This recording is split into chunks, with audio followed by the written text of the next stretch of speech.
Welcome back to the Jaco Report. Starting with the buyout and collapse of TWA on through the damage of the Great Recession, you could safely say it's been kind of a bad decade for the St. Louis economy. We've lost thousands of high-wage jobs in manufacturing, from cars to airplanes to drug research. But it has also, parenthetically, been a very good decade. New companies like Express Scripts have been created. The area is home to a giant MasterCard facility, and the region is now a center for biotechnology research, and Dick Fleming has been here for every bit of it. After working in economic development in the boomtowns of Atlanta and Denver, Fleming came to St. Louis in 1995 to head the RCGA, the Regional Chamber and Growth Association. The RCGA is sort of what you get if you had a love child of an economic development think tank and a chamber of commerce. Dick Fleming's retiring later this year, and we thought this would be a great opportunity to look back and forward at the economy here. Dick, thanks for coming in. My pleasure, Charles. First off, why are you quitting? Well, you know, you're not that old. I'm not, and I'm not retiring either. I'm just going to take on another chapter in my career, and I knew, having done this for nearly 17 years here, and having done this kind of work for the better part of 30 years in Atlanta and Denver, as you say, if I want to have a next chapter in my career, I need to decide to do it. That's right. Now, we both came here about the same time. We saw the same things. Yes.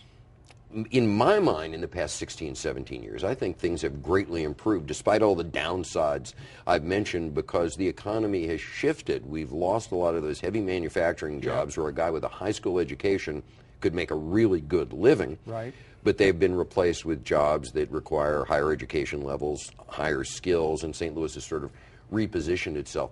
Talk to me about that, but specifically, was it necessary for there to be a change in the sort of civic head of St. Louis for that to take place? Because I know coming here in 1995, people kept saying, oh, you know, 1904 was the apogee of civilization hereabouts. Was that a hurdle that we had to get over before economic development could start moving in a new direction? I think that's a good point. I think the vision and the consciousness of the region and its leadership evolved and adapted to enable that to take place. People like the person who recruited me here, Earl Harbison, who was then president of Monsanto, had a much broader version of economic development. His mantra was, let's start working as a region, and that was something that we had not historically done. We competed with one another, and we now, by and large, work together as a region where, you know, as fragmented as we are in politics, we tend to come together to work a MasterCard deal or work a brown shoe deal or various kinds of economic development. I think the other thing that happened was the community began to see that different parts of the community had a stake in various jurisdictions. We had a downtown that was really struggling in the 90s, and through a series of public and private efforts, and Senator Danforth certainly stimulated a lot of that with the 2004 effort that led to Downtown Now. You know, 10 years later, $5 billion has been invested in our center city, and while there's still work to be done, we have a much more vital center city of the region than we had in the mid-90s. And the last thing I think was a real turning point was when we began to look at what are those industries of the future, when we discovered that the great research at WashU and the Garden and in the institutions in life sciences and in plant sciences actually was the next major new industry here. And you, as you mentioned in your opening, it's hard to imagine that Express Scripts was not even a public company until 1992, and now they're a Fortune 100 company that is one of the fastest growing companies in the country. Where do you think the future around here lies? And specifically, I'm talking about with younger people. We've had this debate for the longest time. How do we keep the best and brightest younger people staying here? I saw an editorial in Student Life, the paper at WashU, where it said, well, you've spent 4 years here, you're probably not from St. Louis, and you're probably not going to stay. And I read that and went, okay, we need to work on that. What does the future hold to keep the best and brightest here? Where are we heading, and what do we need to do? Well, that's an interesting question because it also ties to what's our economically most competitive future, and that's the issue of talent. Something that's emerged in economic development in just the past 5 or so years is how essential talent is, along with real estate and incentives, to keep companies growing in one place or relocating to a place. And that's in part why we have identified talent as a strategic underpinning of how we're doing economic development.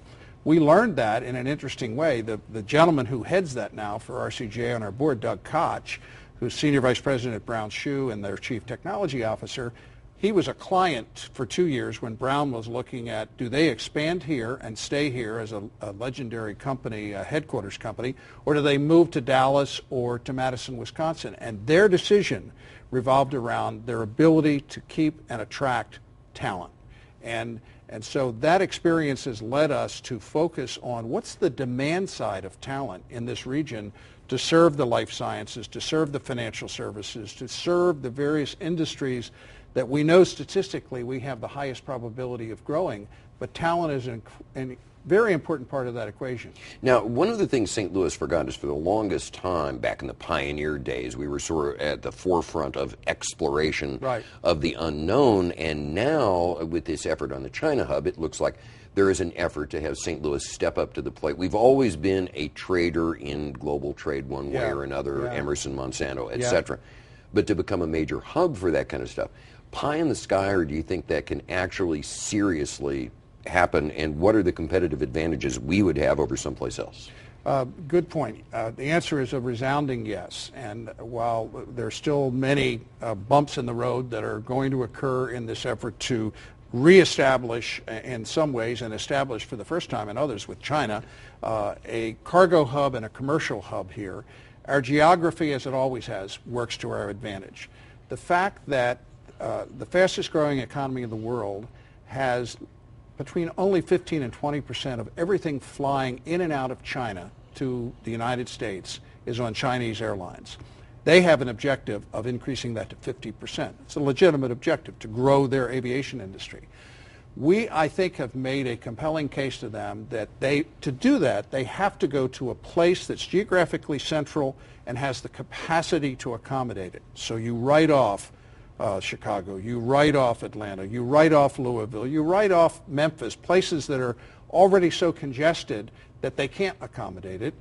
Here, we have the opportunity to make lemonade out of lemons because, as you well know, we worked hard as a community to expand Lambert just in time for the aviation industry worldwide to go upside down. But the good news in that is that we have capacity that can not only grow as we need it for passenger service, but it's one of the few places in the United States that is centrally located that can accommodate substantial growth of cargo.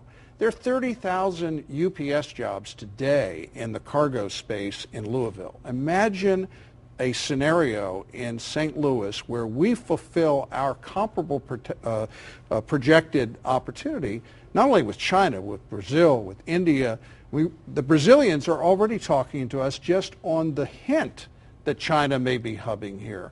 So I think your question is right on point. This is an opportunity in a fundamental way to restage St. Louis's historic role in the international realm, and to the extent that opens up exports from not just St. Louis and Missouri, but from 14 or 15 Midwestern states.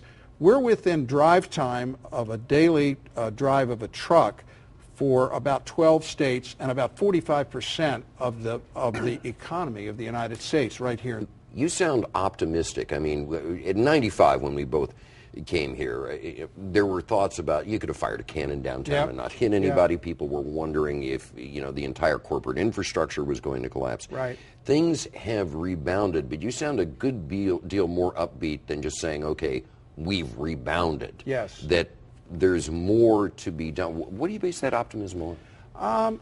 I look at some of the examples you just gave, how we've turned around our center city, how with the leadership of people like Bill Danforth and John McDonald, we've sort of discovered a whole future in the biobelt and plant and life sciences. The China project, even the fact that as down as we are on the fact that we lost Southwestern Bell 2 or 3 years before we came here in '95, we actually have more Fortune headquarters companies here today than we did in 1992. But one of the things that I think we as a community need to rediscover is believing in ourselves. And it can't be pie in the sky. It's got to be based on the kind of things we're talking about here. But I think we are literally in the process of restaging the place. And we have assets that are unique to this place on which restage its economy. Rebooting St. Louis. Dick Fleming. Dick, a pleasure, my friend. Same Thank you here, very Charles. much for coming in.